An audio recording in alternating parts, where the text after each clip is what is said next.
अस्सलामुअलैकुम वरहमतुल्लाहि वबरकातुहू।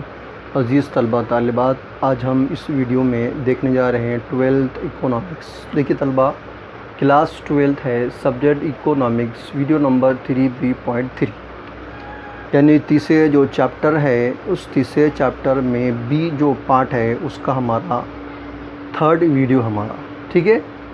Elasticity of demand यानी कि मांग की लचक। देखिए तलबा, जैसा कि हमने प्रीवियस वीडियोस में देख चुके हैं, मांग किसे कहते हैं, मांग की लचक किसे है ना। मांग की लचक यानी कि जब किसी अशिया की डिमांड है तो उसकी तो कीमत और दीगर अवामिल की बिना पर पैमाइश की सूरत में होती है, उसको हम मांग की लचक कहते हैं। यानी कि जिसको मैंने आपसे कहा कि तो जब किसी शय की कीमत है तो जितने फ़ीसद बढ़ती है उतने ही या उससे कम या ज़्यादा फ़ीसद उसके डिमांड के हैं तो क्या होता है, डिमांड ज़्यादा होने पर होता है ना, उसको हम कहते हैं। या अगर किसी शय की कीमत तो बढ़ जाती है, जितने फ़ीसद कीमत बढ़ती है तो उतने या उससे ज़्यादा उसकी डिमांड कम होती है, यानी फ़ीसद। जैसे मेरे पास है तो मैंने बताया जैसे कि 10 रुपये का पेन है, अब 10 रुपये का पेन मैं मार्केट में लाया, लेकिन क्या होगा, वो पेन की कीमत क्या 15 रुपये हो गई। जब 10 रुपये में पेन था उसको लेने वाले 100 थे, यानी 100 उसकी डिमांड थी, लेकिन जब 15 रुपये में होगा तो एकदम कितनी डिमांड हो गई उसकी, एकदम 50 हो गई। 50 लोगों ने ही उसको लिए तो 50 डिमांड हो गई, क्योंकि डिमांड बढ़ने से, कीमत बढ़ने से क्या हो गई, डिमांड कम हो गई, कितनी 50% कम हो गई।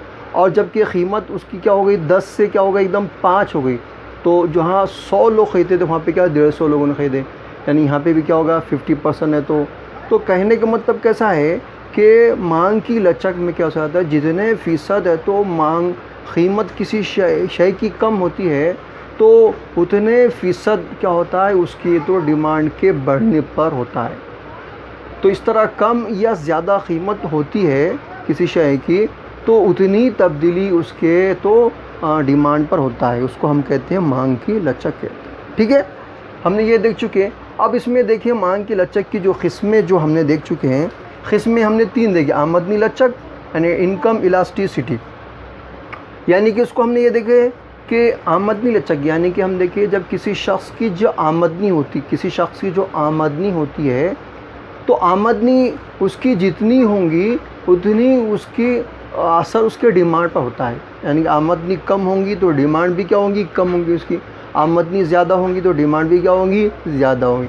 यानी कि किसी शख्स की आमदनी है तो किसी शख्स की आमदनी की जो तब्दीली होंगी तो वो असर उसकी उस शख्स की तो डिमांड के तब्दीली होने पर होता है, ठीक है। मतलब हमने ये भी देख चुके हैं। अब हमने फार्मूले की मदद से देखी है मांग में फ़ीसद तब्दीली, आमदनी फ़ीसद तब्दीली भी देख चुके हैं, उसको हमने ये उसके सिम्बल्स को भी देख चुके हैं।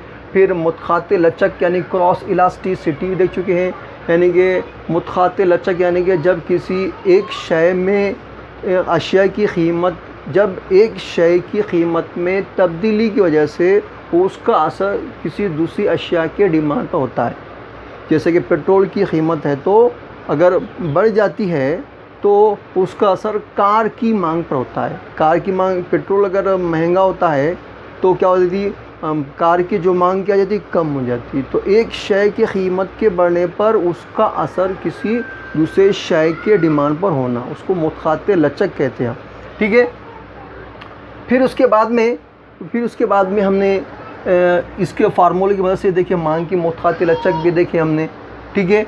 यहाँ पे फार्मूला भी देखे हमने। फिर मसाद भी देखे। फिर कीमत की जो लचक है प्राइस इलास्टिसिटी यानी कि कीमत। अब कीमत में हमको ये देखना है कीमत लचक, ठीक है।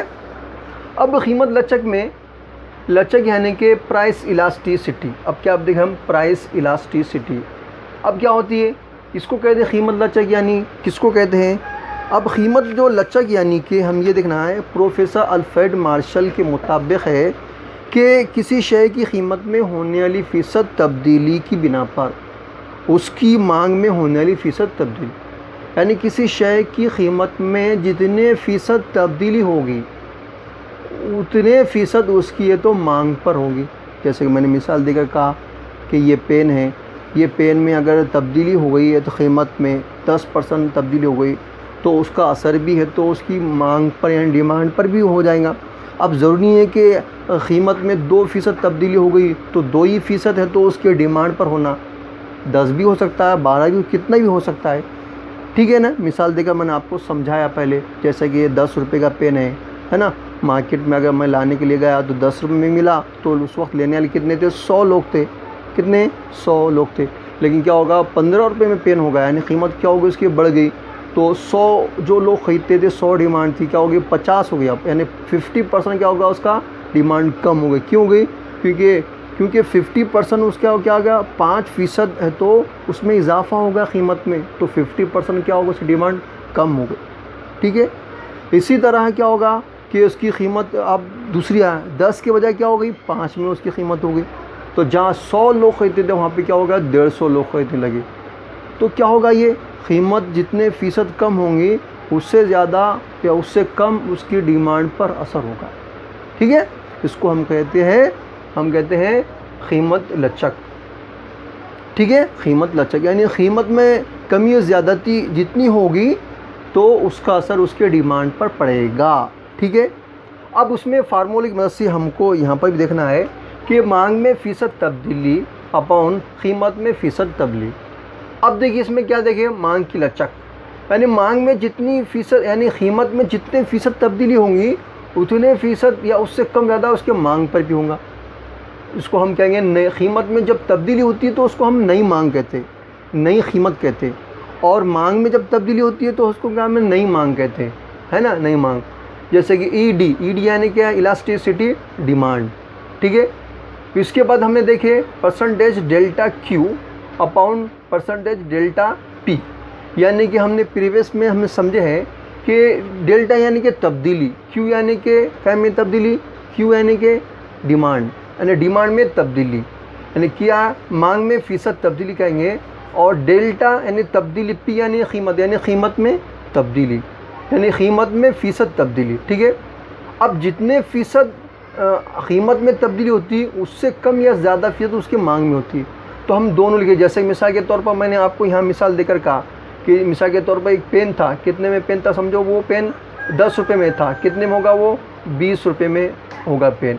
फिर क्या देखे हमने, यानी कि पेन नीचे लिखे, यानी कि पेन कितने में था, 10 में था और 20 में होगा, और उसको ख़रीदने वाले कितने थे, 100 थे, उसको 100 थे, तो कितने हो गए ख़रीदने वाले, उसको समझो, उसको कितने ख़रीदने वाले, 50 लोग हो गए।